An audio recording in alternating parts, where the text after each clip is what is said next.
안녕, 민규쌤입니다. 자, 우리 수월북 13차시 무신정권이 성립하고 몽골의 침략에 저항하다 살펴보도록 하겠습니다. 이전 차시 진단평가부터 살펴보도록 하죠. 1번 고려의 서희는 거란의 소손영과 회담하여 송과의 관계를 단절하고 거란과 교류하기로 약속하였다. 그리고 어떤 땅을 획득했다. 강동 6주를 획득했다까지는 기억을 하고 있어야 됩니다. 2번 예종이라고 하는 왕 때 별무반을 이끌고 여진을 정벌하였던 인물 바로 누구죠? 윤관입니다. 윤관 기억나죠? 자, 그러면 이번 시간에는 무신정권의 성립 그리고 몽골의 침략에 저항하는 이 과정까지 살펴볼 겁니다. 선생님이 지난 수업 때 문벌이라고 하는 것의 특징 다뤘는데 거기서부터 이제 시작합니다. 1번 이자겸의 묘청의 서경천도 운동에서 일단 문벌 사회라고 하는 것, 그래서 문벌이 무엇인지부터 살펴볼 겁니다. 여러 대에 걸쳐 고위관리를 배출하고 서로 혼인관계를 맺어서 권력을 키웠다. 정치적, 경제적으로는 음서와 공음전의 특권을 늘렸다. 이 음서와 공음전이라고 하는 특권은 5품 이상의 고위 관료들이 가질 수 있는 특권이었습니다. 음서는 과거 시험을 보지 않고도 관직에 등용될 수 있었다라는 거지. 5품 이상 고위 관리의 자제들은 시험을 보지 않고 관직에 오를 수 있었다. 공음전. 공음전도 이제 전시과에 의해 지급되는 토지 중에 하나인데 5품 이상 고위 관료들에게 지급되는 토지가 세습이 된다라고 했습니다. 그래서 이런 특권들이 누적되면서 특정 가문이 고위관직을 여러 차례 배출하고 거의 독점하는 이런 형태가 나타난다라고 했습니다.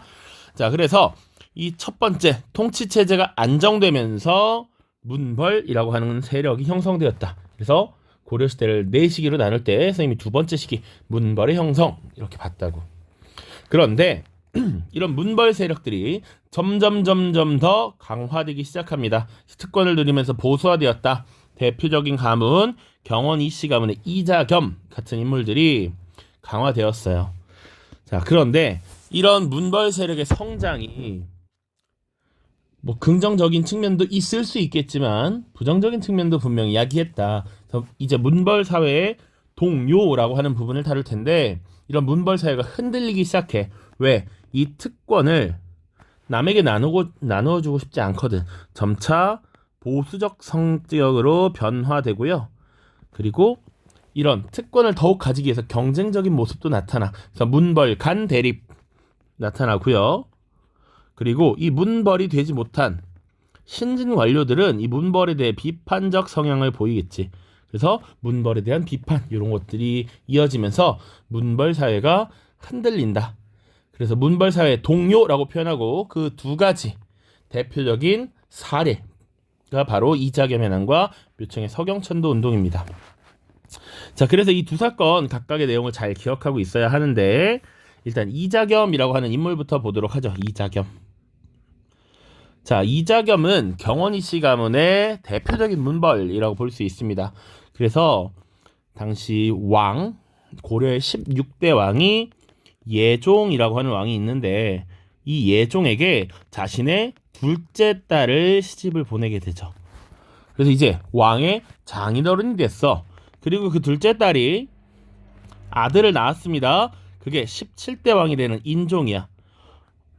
사실은 다른 후계자들도 있었지만 이 이자겸이라고 하는 인물이 본인의 외손자를 강력하게 왕으로 추천했습니다. 이때 인종의 나이가 14이었거든. 자, 어쨌거나 더 문제가 뭐냐면 이 이자겸이 또 자신의 딸들을 셋째 딸과 넷째 딸 2명을 인종에게 시집 보냈다는 것이죠. 자, 생각해봐. 엄마의 동생들이지. 사실상 이모들이란 말이야. 이모랑 결혼을 한 거고요. 그리고 인종에게서 엄마의 아버지니까 사실 외할아버지란 말이야. 외할아버지가 장인어른이 되는 이런 멍멍이 족보가 되었다. 근데 사실 고려시대의 근친혼은 뭐 흔히 있었던 일이긴 해요. 하지만 이런 좀 특수한 케이스는 보기 드물지.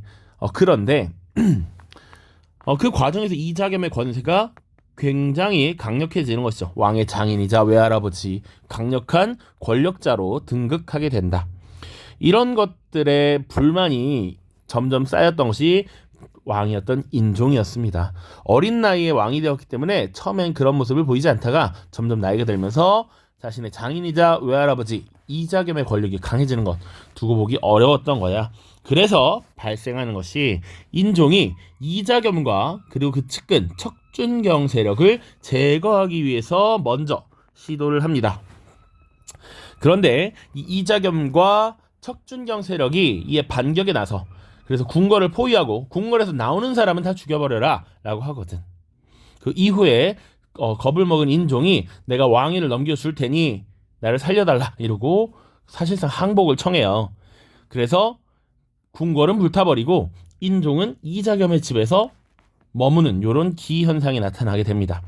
그 무렵에 이자겸이라고 하는 인물이 금나라의 군신관계 요구를 수용했다라고 하는데 우리 지난 시간에 다뤘습니다. 금나라는 여진족의 국가였지. 여진족이 부족을 통합하고 금이라고 하는 나라를 만들었고 우리 고려의 군신관계를 요구했다고. 사실 이걸 거부하면 전쟁을 벌이는 거야. 전쟁이라는 것은 큰 혼란을 일으키고 자신이 가진 권력을 잃을 수도 있다라고 생각한 이자겸이 이것을 수용하는 것이죠. 추후에 이자겸과 척준경 세력을 이간질해서 척준경을 이용하여 이자겸을 축출해낸 것, 이것이 인종이라고 하는 왕때입니다. 그래서 요새는 사실상 평가가 조금 바뀌어. 이자겸이 반란을 일으킨 건가? 사실은 인종이 이자겸을 축출하려고 했는데 그거에 대한 반발과 저항 이런 정도로 보기도 합니다. 이자겸 숙청기라고 볼 수도 있겠네요. 자, 그 다음입니다. 연도를 외울 필요는 없지만 이자겸의 나이는 먼저 일어났어. 1126년 인종이라고 하는 왕 때고요.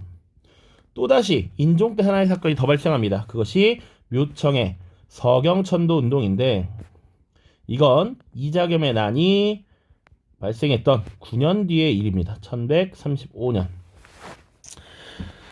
자, 이자겸은 문벌 세력을 견제하기 위해서, 그러니까 당시 문벌 세력들은 보통 금나라와의 군신 관계를 받아들이고 금나라의 굴종적인 모습을 보였단 말이지.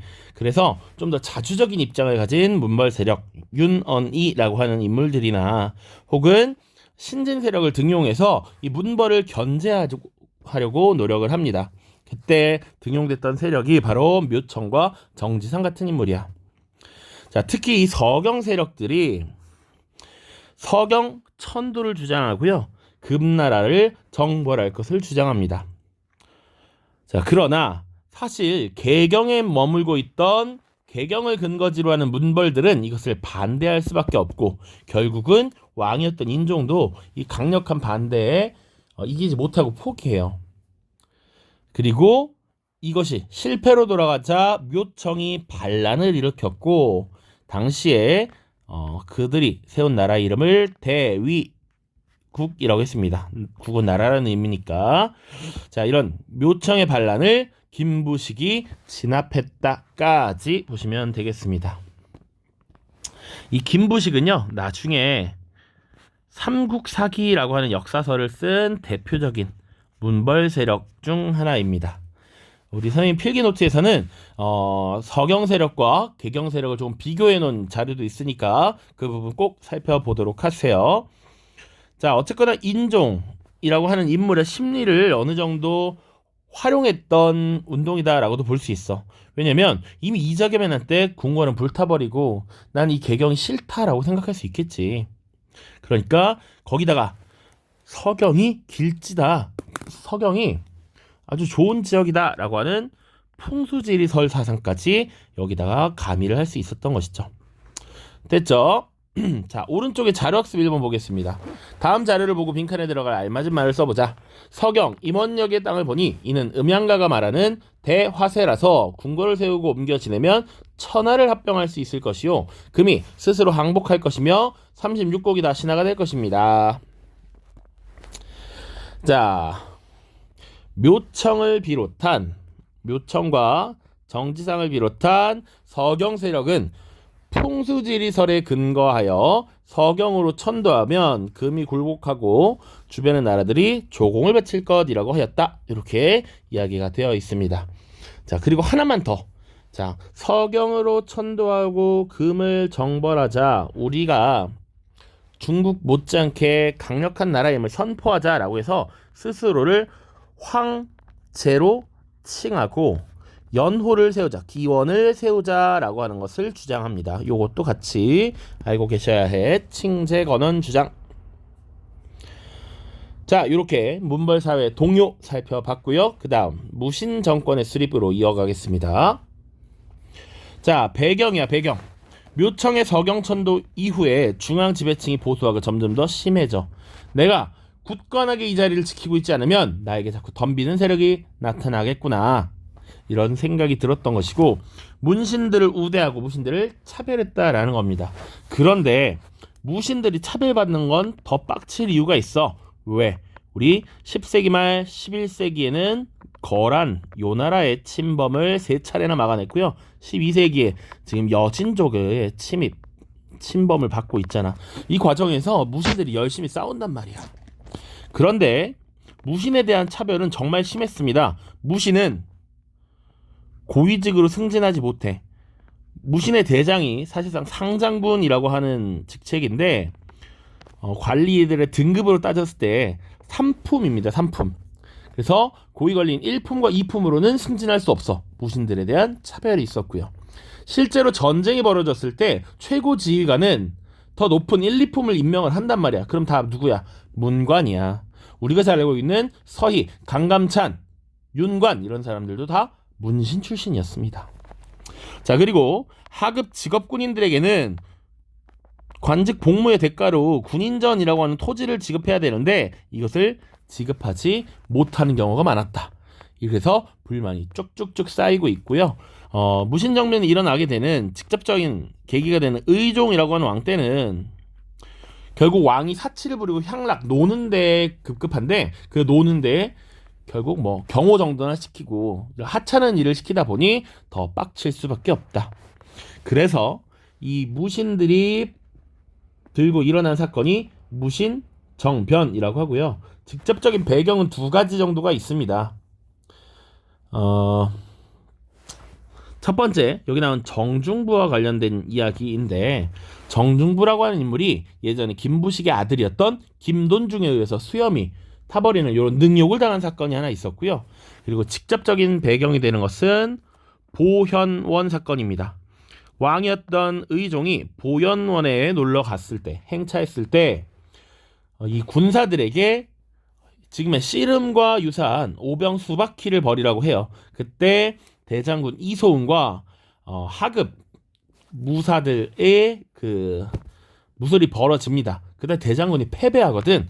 그때 할례라고 하는 하급 문신이 이소홍의 뺨을 때리면서 어디 장군 새끼가 그것도 못해! 라고 비아냥거리고 능욕을 줬던 것이죠. 이런 것들이 누적되어서 발생한 것이 바로 무신정변이라고 하는 것입니다. 그때 주도했던 세력이 정중부, 이의방 혹은 뭐 이고 이런 사람들이 있습니다. 1170년이다. 당연히 무신들이 정변을 일으켰기 때문에 고려사회를 주도했던 것은 바로 무신이 되겠고요. 초기의 무신정권은 어떻게 됐는지 한번 보자고. 이 기구 잘 봐야 됩니다. 장수들의 최고회의 기구인 중방을 중심으로 권력을 행사했다. 그리고 무신들이 역으로 문관직을 맡을 수 있는, 그래서 국가의 최고직을 맡을 수 있도록 하는 문무 겸직제를 시행했다. 그러나 이 무신 정권의 특성상 힘으로 남을 제압하고 권력을 얻은 것이었기 때문에 내가 힘을 좀 쓸 수 있을 것 같다라고 하면 당시 권력자를 힘으로 제끼고 교체하는 이런 모습들이 많이 나타나. 집권자가 많이 교체되는데 우리 교과서에 다 표로 나와 있지만 집권자가 어떻게 변했느냐. 무신정변을 주도했던, 특히 정중부는 대장이고요. 이의방은 행동대장이라고 보면 되는데 이 이의방이라고 하는 인물이 자신의 딸을 새로운 왕이었던 명종의 부인으로 보내면서 실권을 장악하고요. 그 뒤에 정중부라고 하는 인물이 권력을 잡습니다.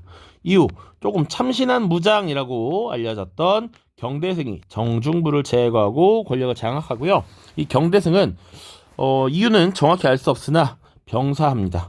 뒤후 천민 출신이었던 이의민이 집권하고 그 이후 이의민을 제거하고 최충원이라고 하는 사람이 집권을 하게 돼. 이 최충원 이후 약 60여 년간 최충원과 그 자식들이 권력을 잡는 데에 그 시기를 최씨무신 정권이라고 하고요. 이 최씨무신 정권기에 몽골의 침입을 받아서 끝까지 항전하다가 결국 무신 정권이 몰락하게 된다. 물론 최씨무신 정권 뒤에 한 두세 명 정도 무장이 더 나옵니다만 그 뒤의 인물보다는 이 앞에 중심을 두는 것이 좋겠다라고 하는 것.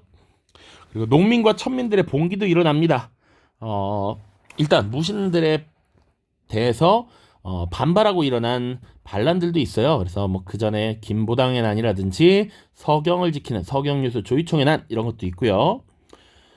그리고 망이망소이의 난, 그리고 전주관노의 난, 김삼이 효심의 난, 뒤에 최씨 정권기에는 만적의 난 이런 반란들이 쭉쭉쭉 나옵니다. 지금 얘기한 것들을 지금 이제는 다 알 필요는 없을 것 같아요. 그래서 교과서에서는 많이 줄어들었습니다. 하나만 딱 기억하자라고 하면 만적의 난 정도. 최씨무신 정권기를 시작한 최충원의 산업이었고요. 신분 해방운동을 벌였다라는 점에서 큰 의미가 있습니다. 자, 이후 이제 최충원의 집권 이후 최씨무신 정권기가 이어졌고요. 약 60여 년간 4명의 4대에 걸쳐서 60여 년간 지속이 된다. 이것까지 알아야 되나 싶은데 1170년에 무신정변이 발생하고 나서 실질적으로 무신들이 권력을 장악한 것이 딱 100년이야. 1170년부터 1270년 몽골에 항복하고 수도를 개경으로 돌아왔을 때 이 100년간을 보는 건데 그 중에 60년이 거의 최씨에 의해서 집권되었다.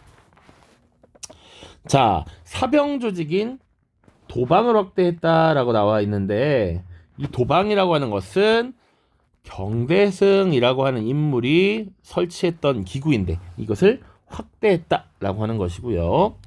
그리고 국가의 중요한 일을 결정하는 기구로서 교정 도감이라고 하는 기구를 설치합니다. 이 기구 꼭 기억하세요. 이 교정도감의 대장을 교정별감이라고 했는데 당연히 교정별감을 누가 맡았다? 최충원이 맡았다. 자, 그리고 이렇게 권력을 탐했던 것만은 아니고요. 사실은 최충원이 초반에 앞에 이의민을 제끼고 권력을 잡았을 때 봉사십조라고 하는 건의사항을 올리기도 합니다. 봉사십조. 그리고 그 아들 최우 혹은 최이라고도 합니다. 자신의 집에 정방이라고 하는 기구를 설치해서 인사권을 행사하고요. 문신들의 자문기구인 서방이라는 것을 설치해. 그리고 일종의 경호부대라고 할 수 있는 야별초를 조직한다. 나중에 이 야별초는 조직이 확대돼서 좌별초와 우별초로 나뉘게 되고요. 그리고 몽골과의 항쟁에서 싸우다가 포로가 됐던 사람들, 그 중에 고려를 저버리지 않고 돌아온 사람들을 신의군이라고 했는데 요 셋을 합쳐서 뭐라고 했게? 하나, 둘, 셋, 3별초라고 보시면 되겠습니다. 이들은 무신정권이 몰락한 이후에도 끝까지 몽골에 항쟁했다. 마지막 3번입니다. 몽골의 침략. 당시 몽골은 칭기스칸이 부족을 통일하고 13세기 전 세계의 주도권을 장악한 민족이었어. 자, 몽골은요 원래 고려에 막대한 공물을 요구했었는데 그를 계기로 충돌이 시작됩니다. 물론 빌미는 당시 몽골 사신이었던 여기 있네요. 몽골 사신이었던 저고여라고 하는 인물이 피살당했다라는 것을 빌미로 지금 고려를 침입했습니다. 그래서 우리 교과서에는 없지만 좀 더 심화서적 같은 데 보면 7차, 8차 막 어마어마하게 계속 침입을 합니다. 고려는요 이 몽골에 맞서서 끝까지 싸우려고 노력을 하고요. 당시 최씨 정권의 실권자, 최씨 정권의 두 번째 집권자인 최우가 다음 해인 1232년에 강화도로 천도를 합니다. 물론 몽골한테는 우리 오케이 강화 맺자 화해하자라고 하고 나서 시간을 벌고 강화도로 천도한 거야. 근데 사실 지도부와 왕실만 옮겨갔고요. 백성들은 이 넓은 한반도에서 그대로 지낼 수밖에 없었던 것이고 결국 몽골군의 공격으로 침입으로 쑥대밭이 되는데 이때 처인성, 충주성 같은 곳에서 열심히 맞서 싸워서 활약을 하기도 합니다. 자, 특히 이 처인성이라고 하는 곳에서 승려 출신 김윤후라고 하는 인물이 활약해서 몽골의 적장을 사살하기도 했다. 이런 기록이 있습니다. 원래 처인이라고 하는 곳이 그래서 특수행정구역인 부곡이었는데 이 부곡을 현으로 승격시켜주는 이런 모습도 나타난다. 자, 결국 약 40여 년간 버텼어. 40여 년간 버텼는데 결국 개경으로 돌아오게 되어 1259년 몽골과 결국 강화를 체결하게 되고 당시 고려의 후계자였던 원종과 무신정권 사이의 권력 다툼이 발생했는데 결국 원종의 입장이 받아들여지고 원종이 개경으로 환도합니다. 이때 몽골과 강화를 맺을 때 나름 우리는 원종이 선택과 판단을 잘 해서 몽골의 직접 지배가 아닌 간접 지배 형태로 남습니다. 그것도 하나의 성과야. 필요하면 선생님이 본 수업 때 다시 한번 자세히 설명을 해드리도록 하겠습니다. 몽골의 후계 싸움에서 어떤 두 세력 중 한 세력을 선택해야 되는데 원종이 탁월한 선택을 했습니다. 자, 그러나 끝까지 저항했던 세력들도 있었다. 그것이 바로 삼별초라고 하는 세력이었고요. 개경환도에 반대해서 최초의 강화도에서 그 다음 진도로 그리고 제주도로 근거지를 옮겨가면서 저항했지만 결국 진압당했다. 진도에서 이끌었던 강화도와 진도에서 삼별초를 이끌었던 것이 배중손이라고 하는 인물, 제주도에는 김통정이라고 하는 인물이 있었습니다. 자, 오른쪽 지도 보고 마무리하죠. 다음 지도를 보고 빈칸에 들어갈 알맞은 말을 써보자. 원나라, 몽골의 침입이 쭉쭉쭉 있었는데 정말 많죠. 이걸 다 외울 것이냐? 그렇지 않습니다. 수도였던 개경이 빼앗기게 되고요. 결국 강화도로 천도를 했습니다. 그리고 주요 항전 보시면 충주성에서의 항전, 그리고 여기 용인, 현재 용인에 해당하는 처인성에서의 항전. 그리고 요거 기억해 두세요. 황룡사 구축 목탑이 이때 소실되었다. 초조대장경도 소실되었다. 소실된 초조대장경을 다시 제작한다는 의미에서 몽골의 침입을 부처님의 힘으로 막아보자 라고 하는 팔만대장경판의 제작, 이것도 기억을 하시면 되고요. 삼별초의 항전, 진도에서 배중손, 제주도에서 김통정, 이 정도 보시면 되겠습니다. 그리고 약 40여 년간의 항전 끝에 40여 년 만에 수도였던 개경으로 환도했다라는 것. 자, 몽골이 재침략하자 처인성에서 김윤후가 부국민과 함께 몽골 장수를 사살하였고 이때 몽골 장수가 살리탑 혹은 한자로 표기하면 살예탑이라고 합니다. 이 살리타를 사살하고 충주성에서도 노비 등 하층민이 중심이 되어 몽골군에 저항하였다. 이런 내용들 나와 있습니다. 김윤후라고 하는 인물이 정말 활약을 많이 했어. 몽골과의 항쟁.